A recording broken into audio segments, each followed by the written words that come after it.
Hello everybody, this is Chris Kallal. I'm an agronomist for the Kallal Grow here in West Central Illinois.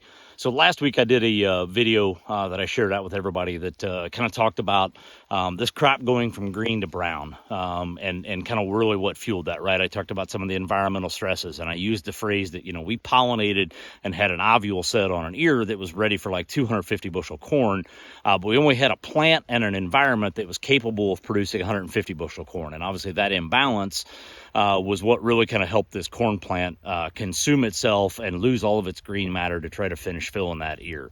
So today we're going to talk a little bit about what's some of the aftermath of all of that, and what's kind of going on with these plants as a little bit of the result of all of that.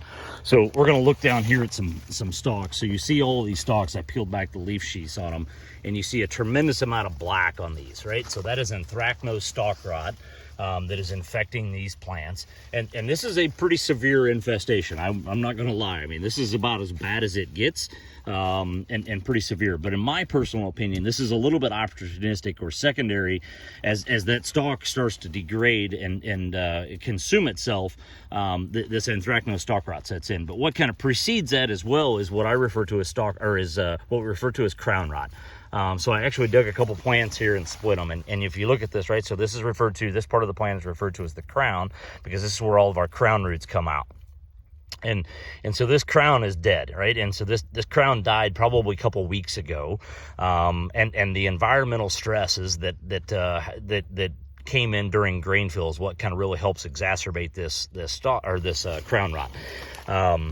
And so once that crown died, we basically shut off everything from below ground moving up into the plant. And so then the plant can only consume itself to try to finish filling that ear.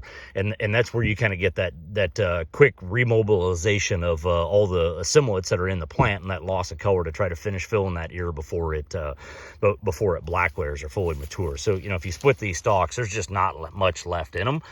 They're very deteriorated and pretty soft. So, the scary thing is and why I think this crop just cannot come out fast enough this year is that if you look at fields that have this, and I'm telling you, I've been in a lot of cornfields this week, and they all look about the same. There's a lot of hybrids that look the same, a lot of seed companies look the same. But if you go to start to pinching these stalks, I can tell you can collapse every single one of them, and they will fall over. And that's going to cause standability issues. And that exactly right there is why I feel like we cannot get this corn crop out fast enough this year. I understand in some cases the corn's maybe not exactly dry enough to where we would want it to be. But we've got a lot of risk, I think, in fields right now. And people need to be out looking at this and paying attention to what kind of health are your stalks in, and are we at this kind of level where you can collapse almost 100% of them and worry about late season standability. If you have any questions, feel free to reach out to me and let me know. Thanks for your time.